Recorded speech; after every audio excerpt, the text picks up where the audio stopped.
Hello students, जैसा कि आप लोग थंबनेल में देख चुके हैं कि 68वीं बीपीएससी पैटर्न में बहुत बड़ा बदलाव हुआ है। बीपीएससी ने अपने आयोग पे ये सूचना दिया है, ठीक है। ये नोटिस है कि बीपीएससी की प्रारंभिक और मुख्य परीक्षा में बहुत बड़ा चेंज लाया गया है।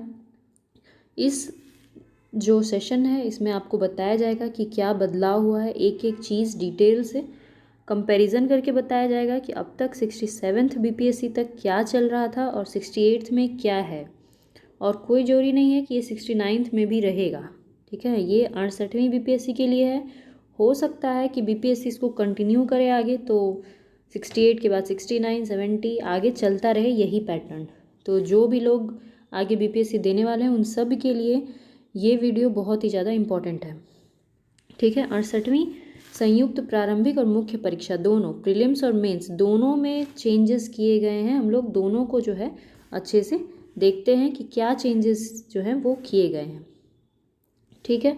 68वीं संयुक्त प्रारंभिक प्रतियोगिता परीक्षा के लिए प्रकाशित विज्ञापन के कंडिका इतना में अंकित है कि प्रारंभिक परीक्षा में गलत उत्तर के लिए नकारात्मक अंकन यानी नेगेटिव मार्किंग लागू किया जाएगा, ठीक है। ये जो भी लोग फॉर्म भरे हैं 68 का, उनको पता होगा कि उसमें मांगा गया था ऑप्शंस कि आप लोग कैसा नेगेटिव मार्किंग चाहते हैं, ठीक है। उसमें कहा गया था कि आप लोग 20% क्वेश्चंस पे नेगेटिव मार्किंग चाहते हैं या 50% क्वेश्चन पे नेगेटिव मार्किंग चाहते हैं, इस तरह से था। या फिर आप सभी क्वेश्चंस पे नेगेटिव मार्किंग चाहते हैं। तो ज़्यादातर स्टूडेंट का जवाब यही था कि सभी क्वेश्चंस पे नेगेटिव मार्किंग जो है वो लागू किया जाए, ठीक है। सभी क्वेश्चंस पे नेगेटिव मार्किंग लागू करने का जवाब था। तो सभी क्वेश्चंस पे इसका मतलब बीपीएससी क्या कर रहा है, देखिए, negative marking should be uniformly on all the 150 question. जितने भी 150 क्वेश्चन है सब पे नेगेटिव मार्किंग लागू की जा रही है। 150 सवाल पूछे जाएंगे और सब पे नेगेटिव मार्किंग है।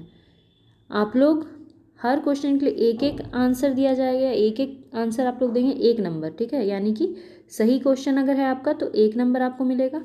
अगर आपका गलत क्वेश्चन है, ठीक है, तो आपका 1/4 नंबर कट जाएगा। यानी 4 सवाल अगर आप गलत करते हैं तो आपका 1 नंबर जो है पॉजिटिव वाला भी कट जाएगा। 8 सवाल करेंगे तो आपका 2 कट जाएगा। इस तरीके से 8 गलत किए तो 2 कट गया, 4 गलत किए तो 1 कट गया। ये बहुत मतलब नेगेटिव मार्किंग में भी ये सबसे मिनिमम होता है। बहुत सारे एग्जाम्स ऐसे हैं एसएससी वगैरह जो कि 3 क्वेश्चन पे ही 1 नंबर काट लेते हैं, ठीक है। तो यहाँ पे है 4 क्वेश्चन पे आपका 1 नंबर काटा जाएगा, एक सही उत्तर का आपका नंबर कट जाएगा अगर आप 4 क्वेश्चंस गलत करते हैं। 1/4 नेगेटिव मार्किंग रखा गया और ये सारे क्वेश्चंस पे होगा नेगेटिव मार्किंग। नेगेटिव मार्किंग आ जाने के बाद अब क्या है कि बहुत ही ध्यान से बच्चे जो है वो इस बनाएंगे एग्ज़ाम में। आप लोग कुछ भी तुक्का नहीं मार सकते हैं। आपका गेस वर्क बहुत सही होना चाहिए, उल्टा पुल्टा गेस नहीं लगाना है। ये सभी चीज़ें जो है वहाँ पे एग्ज़ाम में ध्यान देनी होंगी, ठीक है। आगे देखते हैं आगे क्या बताया गया है। प्रत्येक प्रश्न जिसके लिए अभ्यर्थी द्वारा गलत उत्तर अंकित किया गया है उसका 1/4 अंक कट जाएगा, ठीक है। सिंपल, अभी जो हम लोग सोचे जो बताएं अभी आपको कि एक क्वेश्चन आप गलत करते हैं तो आपका 0.25 मार्क्स जो है वो कट जाता है। यानी 4 गलत करेंगे तो 1 नंबर कटेगा।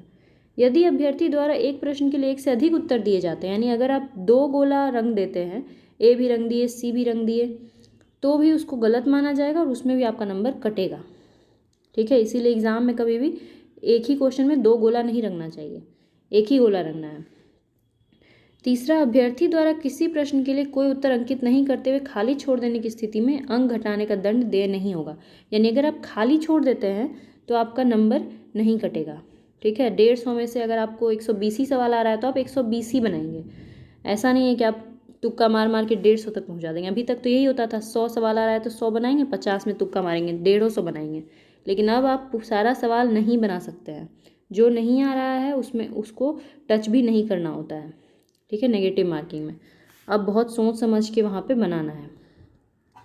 नेक्स्ट अब हम लोग देखते हैं कि मुख्य परीक्षा में जो है क्या बदलाव किए गए हैं। मुख्य परीक्षा के लिए क्या किया गया है, तो देखिए, कंडिका 8.2 के अनुसार वैकल्पिक विषय कि स्केलिंग की समस्या के समाधान हेतु वैकल्पिक विषय मतलब ऑप्शनल सब्जेक्ट, अभी तक एक सब्जेक्ट जो है वो ऑप्शनल हुआ करता था, जैसे ज्योग्राफी हो गया किसी का ऑप्शनल, किसी का पॉलिटिकल साइंस हो गया, किसी का हिस्ट्री, किसी का मैथ, फिजिक्स, केमिस्ट्री, कुछ भी ऑप्शनल सब्जेक्ट होता था। और उसमें क्या प्रॉब्लम आता था ना कि जो जैसे मैथ्स के स्टूडेंट हैं, फिजिक्स साइंस वाले जो हैं, उनका बहुत बहुत नंबर आता था। ये टोटल 300 मार्क्स का हुआ करता था ऑप्शनल, और इसमें अभी 67 बीपीएससी तक ये है, ठीक है। टोटल 300 मार्क्स का ऑप्शनल होता था, और इसमें जो साइंस वाले सब्जेक्ट हैं उनको 270 280 इतना आ जाता है, और जो आर्ट्स के सब्जेक्ट वाले हैं, हिस्ट्री, ज्योग्राफी, वो लोग मुश्किल से 200 लेके आते हैं, 180 तक ही सिमट जाते हैं, ठीक है। तो इससे क्या होता है कि जो साइंस वाले बच्चे थे वो ज़्यादा हो जाते थे। आप लोग पिछले साल के टॉपर्स उठा के देखेंगे तो आपको पता चल जाएगा कि 1 to 10 जो रैंकर्स है वो लोग सबका, ज़्यादातर लोग का साइंस ऑप्शनल है, मैथ है किसी का फिजिक्स है, किसी का केमिस्ट्री है, ठीक है।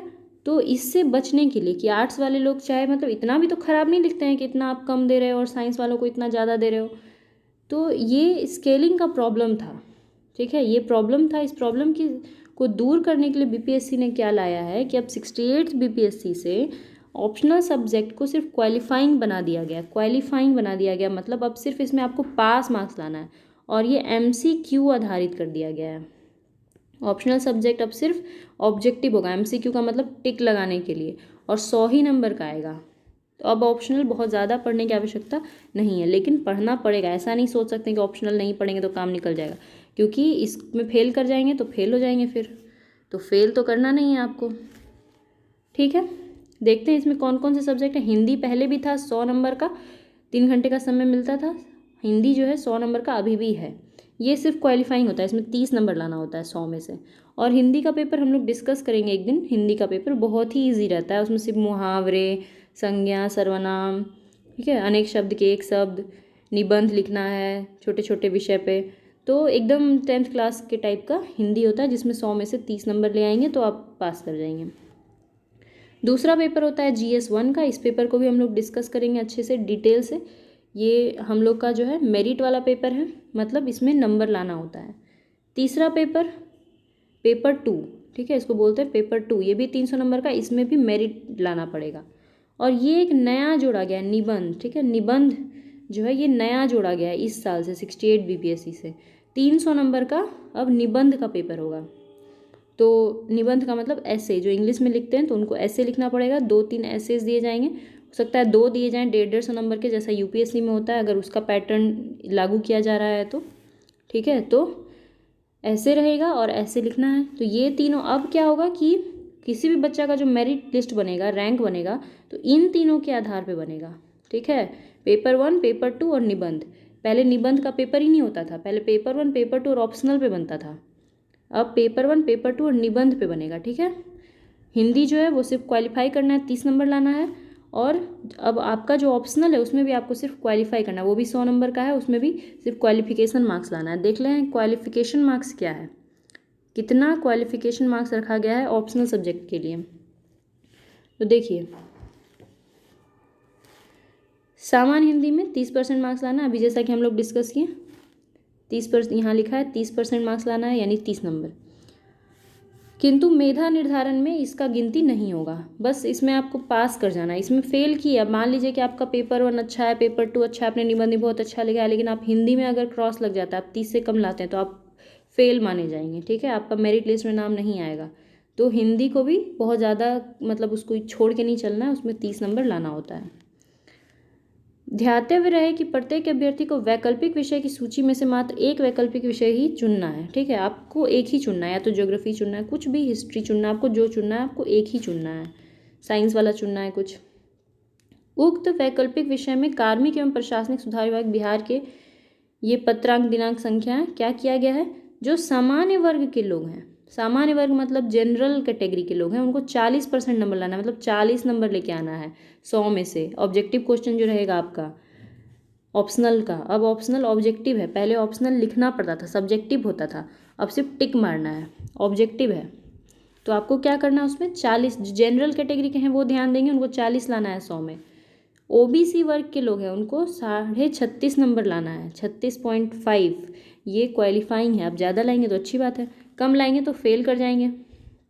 ठीक है, तो ओबीसी वाले लोग 36.5 लाएंगे। अत्यंत पिछड़ा वर्ग के जो लोग हैं, ईबीसी के लोग, उनको 34 लाना है। ठीक है, बिहार में ओबीसी कास्ट 2 भाग में डिवाइडेड होता है, BC1 BC2। तो जो लोग BC2 के हैं उनके लिए 36.5 है, जो BC1 के उनके लिए 34 है। SC ST महिला और दिव्यांग उम्मीदवारों के लिए 32%, यानी सभी महिलाएं खुश हो जाएं, चाहे जनरल हैं चाहे ओबीसी हैं, महिलाओं के लिए मात्र 32 नंबर है। जनरल महिलाओं के लिए भी 32 नंबर है। महिला हैं, दिव्यांग हैं या फिर SC ST के लोग हैं, उनको 32% मार्क्स लाना है। ठीक है, इतना में आपका ऑप्शनल सब्जेक्ट क्लियर हो जाएगा। तो ये था 4, ये हम लोग देख लिए क्या कि अब क्या हो गया है कि 4 एग्ज़ाम है। ठीक है, पहले और होता था, निबंध नहीं होता था, अभी निबंध को ऐड किया गया है। पहले वैकल्पिक विषय लिखना पड़ता था 300 नंबर का पूरा, उसका मार्क्स जुटता था एग्ज़ाम में, लेकिन अब इसका मार्क्स जुटेगा नहीं। आपको सिर्फ पास करने के लिए जितना आपको लाना है, आप अपना कैटेगरी के हिसाब से देख लीजिए कि आपको कितना लेके आना है। ठीक है, अब जो लोग तैयारी कर रहे हैं, जिनको फॉर्म भरना है, वो लोग फॉर्म भरें।